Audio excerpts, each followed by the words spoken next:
கலை astro channel நேயர்கள் அனைவருக்கும் வணக்கம். இப்போ இந்த 2025ஆம் வருடத்துல எந்தெந்த ராசிக்கு வேலை பார்க்கும் இடங்கள்ல பதவி உயர்வு அல்லது ப்ரொமோஷன் கிடைக்கும் அப்படிங்கிறத நம்ம பார்க்க போறோம். அதுக்கு முன்னால நம்ம சேனலை சப்ஸ்கிரைப் பண்ணாதவங்க மறக்காம சப்ஸ்கிரைப் பண்ணிக்கோங்க. அப்படியே பக்கத்துல உள்ள பெல் பட்டனை கிளிக் பண்ணிக்கோங்க. அப்பதான் நான் போடுற வீடியோ உங்களுக்கு நோட்டிபிகேஷன்ல வரும். வாங்க வீடியோக்குள்ள போலாம். இந்த 2025ஆம் வருடத்துல அனைத்து ஆண்டு கிரகங்களும் இடப்பெயர்ச்சி ஆகின்ற காரணத்தினால நம்ம இந்த பதவி உயர்வுக்கான பலன்களை என்னன்னா 2 பகுதிகளாக பிரிச்சு பார்ப்போம். ஒன்னு ராகு கேது குரு பெயர்ச்சி வரைக்கும் முதல் 6 மாதங்களுக்கு ஒரு பலனாகவும் அடுத்து மீதமுள்ள 6 மாதங்களுக்கு இன்னொரு பலன்களாகவும் நம்ம பிரிச்சு பார்ப்போம். வருடத்தினுடைய முதல் 6 மாதங்கள்ல மேஷ ராசிக்கு பதவி உயர்வு எப்படி இருக்குன்னு பாத்தீங்கன்னா ஓரளவுக்கு பரவாயில்லைன்னு சொல்லலாம். அதுலயும் முதல் 3 மாதங்கள் மட்டும்தான் நம்ம சொல்ல முடியும். ஏன்னா உங்களுடைய 10ஆம் இடத்து அதிபதி பாத்தீங்கன்னா லாபஸ்தானத்துல முதல் 3 மாதங்கள் மட்டும்தான் இருக்கிறாரு. அதே நேரம் 5 மற்றும் 6ஆம் இடத்துக்குரிய அதிபதி பாத்தீங்கன்னா 10ஆம் இடத்துல இருந்து குருவினுடைய பார்வை வேற கிடைக்குது. அதனால முதல் 3 மாதங்கள்ல பிப்ரவரி மாசம் பாத்தீங்கன்னா உங்களுக்கு பதவி உயர்வு கிடைப்பதற்கான வாய்ப்பு நிறைய இருக்கிறது. அதே நேரத்துல ராகுவினுடைய பார்வை பாத்தீங்கன்னா 10ல விழுவுறதுனால அதை என்னன்னா அதிகப்படுத்தி கொடுக்கணும் அப்படிங்கறத நினைப்பாரு. அதே நேரத்துல சின்ன சின்ன தடங்கல்களையும் பாத்தீங்கன்னா ஆபீஸ்ல உங்களுக்கு ஏற்படுத்தவும் செய்வார். அடுத்து ரிஷபராசிக்கு பதவி உயர்வு முதல் 6 மாதங்கள்ல எந்த மாதிரி இருக்குன்னு பாத்தீங்கன்னா அமோகமா இருக்குன்னு தான் சொல்லணும். ஏன்னா உங்களுடைய ராசிக்கு 10ஆம் இடத்ததிபதி 10லே ஆட்சியா இருக்கிறாரு. அதே நேரம் உங்களுடைய ராசிதிபதியான சுக்கிரன் பாத்தீங்கன்னா லாபஸ்தானத்துல உச்சமாகிறாரு. 10வதுக்கு லாபஸ்தான அதிபதி பாத்தீங்கன்னா ராசியில இருக்கிறாரு. சோ 2 பேரும் பரிவர்த்தனை யோகம் வேற இருக்குது. அதோட மட்டும் இல்லாம 4ஆம் இடத்ததிபதியும் 5ஆம் இடத்ததிபதியும் சேர்ந்து 9ஆம் இடத்துல இருக்கிறாரு. குருவினுடைய பார்வை வேற கிடைக்குது. உங்களுக்கு அமோக வாய்ப்பு நிறைய இருக்கிறது. அதனால ரிஷபராசினியர்களுக்கு பாத்தீங்கன்னா நல்ல தசை புத்தி நடந்துச்சு அப்படின்னு சொன்னா உங்களுக்கு பதவி உயர்வு அப்படிங்கிறது நிச்சயம். மிதுன ராசிக்கு முதல் 6 மாதங்கள்ல பதவி உயர்வு கிடைக்குமா அப்படின்னு பாத்தீங்கன்னா கிடைப்பது ரொம்ப கடினம். ஏன்னா உங்களுடைய ராசிக்கு 10ஆம் இடத்து அதிபதியான குரு பாத்தீங்கன்னா உங்களுடைய ராசிக்கு 12ல மறைஞ்சு போயிடுறாரு. இதனால உங்களுக்கு எதிர்பார்த்த பதவி உயர்வு அப்படிங்கிறது முதல் 6 மாதங்கள்ல கிடைப்பது ரொம்ப கடினம். அடுத்து கடக ராசிக்கு முதல் 6 மாதங்கள்ல பதவி உயர்வு கிடைக்குமான்னு பாத்தீங்கன்னா உங்களுக்கு பதவி உயர்வு கிடைக்கிற மாதிரி இருக்கும். ஆனா கிடைப்பது என்பது ரொம்ப கடினம். ஏன்னா 10ஆம் இடத்து அதிபதி வக்ரமாயி உங்களுடைய ராசியிலே வேற இருக்கிறாரு. அதே நேரம் சில மாதங்கள்ல பாத்தீங்கன்னா உங்களுடைய ராசிக்கு 12ஆம் இடத்துல வர போறாரு. அதனால பதவி உயர்வு அப்படிங்கிறது முதல் 6 மாதங்கள்ல எதிர்பார்ப்பது கடினம். சிம்ம ராசிக்கு முதல் 6 மாதங்கள்ல பதவி உயர்வு கிடைக்குமான்னு பாத்தீங்கன்னா கிடைப்பது ரொம்ப கஷ்டம்தான். ஏன்னா உங்களுடைய 10ஆம் இடத்து அதிபதி பாத்தீங்கன்னா ராசிக்கு 8ல போய் மறைஞ்சு உச்சமாகிறாரு. அதே நேரத்துல 4ஆம் இடத்துல என்னன்னா 8ஆம் அதிபதியினுடைய பார்வை இருக்குது. அடுத்து 4ஆம் இடத்து அதிபதி பாத்தீங்கன்னா வக்ரமாயி வேற இருக்கிறாரு. இதனால பதவி உயர்வு என்பது கிடைப்பது ரொம்ப கடினம். அடுத்து கன்னி ராசிக்கு இந்த 2025ஆம் வருடத்துல முதல் 6 மாதங்கள்ல பதவி உயர்வு கிடைக்குமான்னு பாத்தீங்கன்னா கிடைப்பது கடினம் தான். ஏனென்றால் உங்களுடைய ராசி அதிபதியும் 10ஆம் இடத்து அதிபதியான புதன் பாத்தீங்கன்னா 7ல நீச்சமாயிடுறாரு. அதே நேரத்துல 4ஆம் இடத்து அதிபதி பாத்தீங்கன்னா 9ல இருக்கிறதுனால அது 10ஆம் இடத்திற்கு 12ஆம் இடம் என்கிறதுனால பதவி உயர்வு என்பது கிடைப்பது கடினம் தான். துலாம் ராசிக்காரர்களுக்கு வருடத்தினுடைய முதல் 6 மாதங்கள்ல பாத்தீங்கன்னா பெரிதான அளவுக்கு பதவி உயர்வு அப்படிங்கிறது எதிர்பார்க்காமல் இருப்பது நல்லது. ஏனென்றால் உங்களுடைய 10ஆம் இடத்திற்கு எந்த விதமான சுப பார்வை அப்படிங்கிறது கிடையாது. அடுத்து விருச்சிக ராசி நேயர்களுக்கு வருடத்தினுடைய முதல் 6 மாதங்கள்ல பதவி உயர்வு இருக்கான்னு பாத்தீங்கன்னா இருக்குன்னு தான் சொல்லணும். ஏன்னா 4ஆம் இடத்து அதிபதியும் 10ஆம் இடத்து அதிபதியும் சேர்ந்து 4லிருந்து 10ஆம் இடத்தை பார்க்கறதுனால நிச்சயம் பதவி உயர்வு அப்படிங்கிறது இருக்கும். அதே நேரம் அந்த பதவி உயர்வுனால உங்களுக்கு லாபம் கிடைக்குமா அப்படிங்கறது பாத்தீங்கன்னா இல்லைன்னு தான் சொல்லணும். ஏன்னா உங்களுடைய ராசிக்கு 11ஆம் இடத்துல கேது வேற இருக்கிறாரு. அதனால உங்களுக்கு லாபம் இல்லாத பதவியை தான் கொடுக்கறதுக்கு பார்ப்பாங்க. அதே நேரம் இந்த பதவியினால உங்களுக்கு ஒரு பிரயோஜனம் இருக்குமா அப்படின்னு பாத்தீங்கன்னா பிரயோஜனம் கம்மின்னு தான் சொல்லணும். அதோட உங்களுடைய ராசிதிபதியான செவ்வாய் பாத்தீங்கன்னா உங்களுடைய ராசிக்கு 8ல போய் மறைஞ்சிடறாரு. இதனால இந்த பதவி உயர்வை உங்களால அனுபவிக்க முடியுமா அப்படின்னு பாத்தீங்கன்னா கொஞ்சம் கடினம் தான். அடுத்து தனுசு ராசிக்கு இந்த வருடத்தினுடைய ஆரம்பத்துல பதவி யோகம் இருக்கா அப்படின்னு பாத்தீங்கன்னா இருக்குன்னு தான் சொல்லணும். ஏன்னா உங்களுடைய ராசிக்கு 10ஆம் இடத்து அதிபதியான புதன் பாத்தீங்கன்னா ராசிக்கு 4ல நீச்சம் அடைஞ்சாலும் உச்சமடைஞ்ச சுக்கிரனோட இருக்கிறதுனால நீச்சபங்கம் ஆயிடுறாரு. இதனால உங்களுக்கு ராஜயோகம் கிடைக்கணும் அப்படிங்கிறது இருக்கு.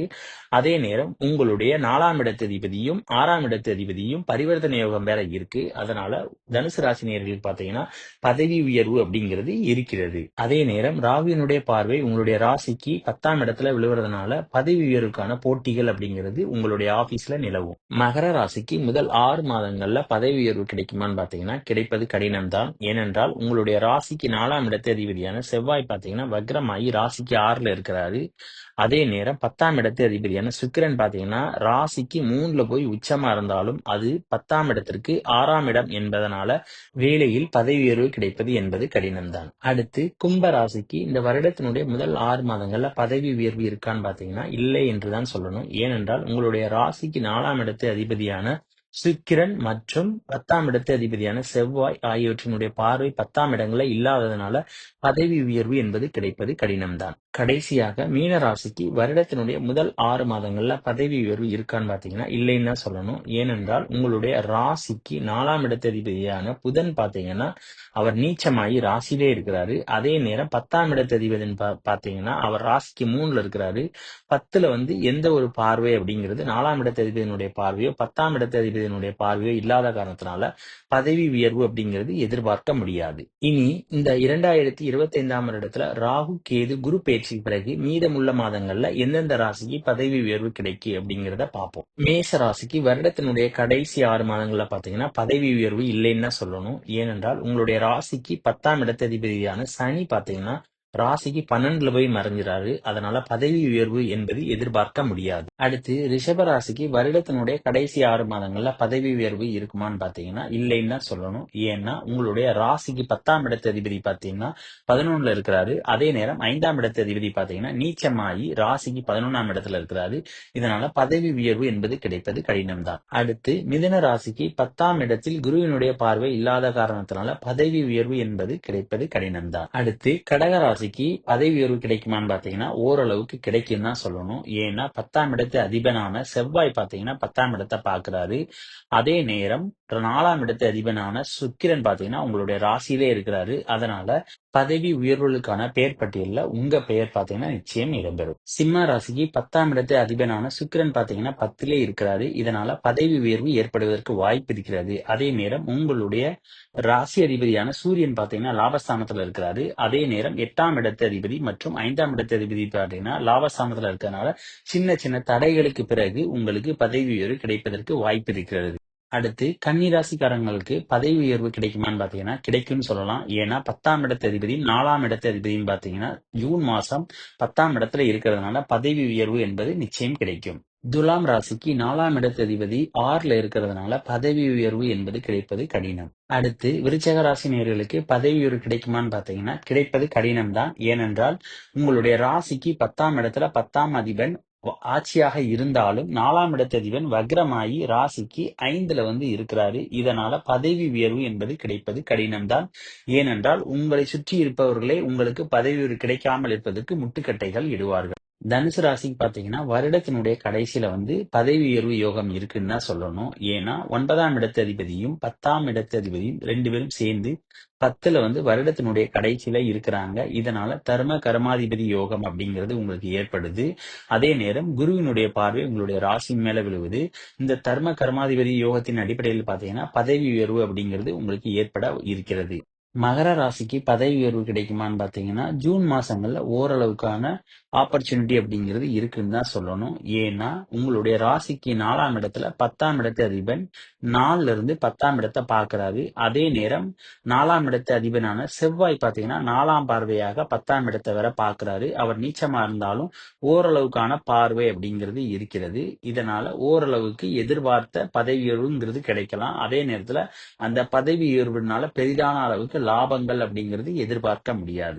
கும்ப ராசிக்கு இந்த வருடத்தோட கடைசியில பதவி உயர்வு கிடைக்குமா அப்படின்னு பார்த்தோம்னா கிடைப்பது கடினம் தான் சொல்லணும். ஏன்னா 10ஆம் இடத்து அதிபனுடைய பார்வை 10ல இல்லாத காரணத்தினால பதவி உயர்வு என்பது கிடைப்பது கடினம் தான். மீன ராசிக்கு இந்த வருடத்தினுடைய கடைசி 6 மாதங்கள்ல பதவி உயர்வு இருக்குமா அப்படின்னு பாத்தீங்கன்னா இருக்குன்னு தான் சொல்லணும். ஏன்னா 10ஆம் இடத்து அதிபன் பாத்தீங்கன்னா 4ல இருந்து 10ஆம் இடத்தை பாக்குறாரு. அதே நேரம் புதன் ஆனவர் பாத்தீங்கன்னா 4ஆம் இடத்துல இருக்கிறதுனால பதவி உயர்வு என்பது கிடைக்கும். அதே நேரம் வேலையில பாத்தீங்கன்னா கடுமையாக உழைக்க வேண்டிய சூழல் அப்படிங்கிறது மீன ராசிக்கு ரொம்ப ஏற்படும். ராகுவினுடைய பார்வை உங்களுடைய 10ஆம் வீட்டுல விழுவுறதுனால உங்களுடைய பதவி உயர்வுக்கு பல பேர்கள் என்னன்னா முட்டுக்கட்டை வைப்பார்கள். அப்புறம் இந்த வீடியோ பிடிச்சிருந்தா லைக் பண்ணுங்க, ஷேர் பண்ணுங்க, கமெண்ட் பண்ணுங்க, மறக்காம பக்கத்துல உள்ள பெல் பட்டனை கிளிக் பண்ணிருங்க. தேங்க்யூ.